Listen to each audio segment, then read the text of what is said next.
Would you say that though your family inspires a lot of your music? Absolutely. Inspires what you're writing? Absolutely, yeah. And you know, I know Case is an R&B artist, and he said one time, you'll never understand a woman until you raise one. Ooh. And I was like, wow. It was interesting. I had just had my first daughter when that CD came out, and I was like, wow. Here we go. Yeah, here we go. And it's such a profound statement, but I think there's a lot of truth to it, because you start thinking about things a lot differently in terms of who a woman is, and you really want to protect them. And you feel that way about your significant other, your wife, and that kind of thing. But it's a different level when it's just this innocent little girl, and it's she's a part of you. You have been cracking jokes all day long, all day long. It's driving me insane. My cheeks hurt. I've been laughing all day. What makes you funny? What makes you stand out? Funny and not corny. I consider myself a little corny, but I'm very easily entertained. And so if somebody says something or does something silly or funny, like those guys over there eating wings right now. I'm so jealous. About ready to get over there, get some wings. This is so funny. He's so into it. You know what I'm saying? That's hilarious to me. I don't think that I'm like a person who would stand up in front of a mic and crack jokes, but I have a great sense of humor in terms of just seeing things and really appreciating the humor in them.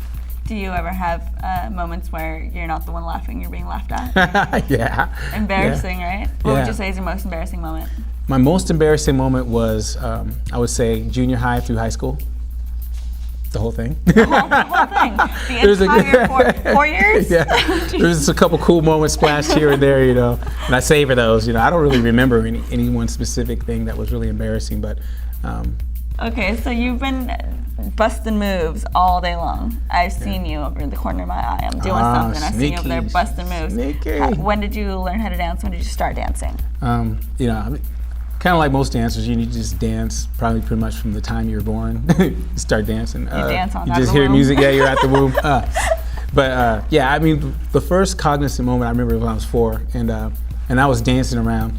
My aunts grabbed me and they're like, I'm going to show you how to do these dances. And they started showing me a couple of dances, and I just very quickly dismissed them from the presence of what I was doing. After I got like 2 different moves that they showed me, I began to improvise immediately, and just kind of adding on to one of those things. And I remember just how fun it felt and how much excitement it was for me to do that. And they were like, ooh, look at him. He's good. Look at girl, this and that. They're like, that's my boy, all that stuff. So it was really fun. That was one of those, moments that you look back and you go, 4 years old, that's a long time. So you work with kids, you're a teacher. You teach kids, you teach dance. Teach dance, hip hop dance, health and wellness. What's that like for you? It's incredible. The kids are amazing, extremely inspirational to me.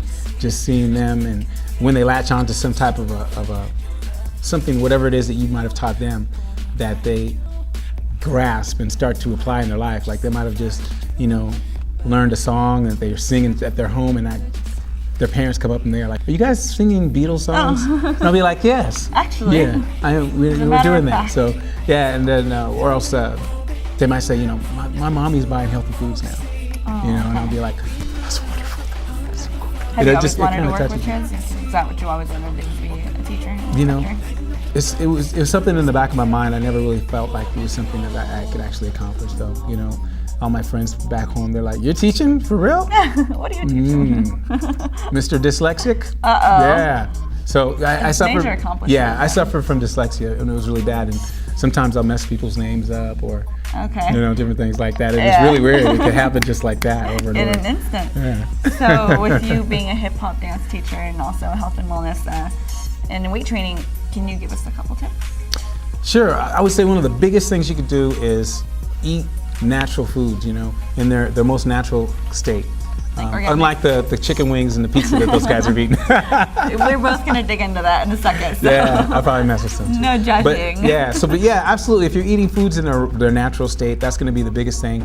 Raw foods especially. If you're eating raw foods that haven't been cooked, then that's going to help a lot. It's going to help your ability to absorb nutrients. I've heard of the raw food diet, and it scares me. Yeah. It takes some getting used to the different flavors, but it's just like anything else. You train yourself to walk down the runway or to dance or to eat different foods. You can train your taste buds. Right. All right. Well, ladies and gentlemen, there you have it. James Dore for you.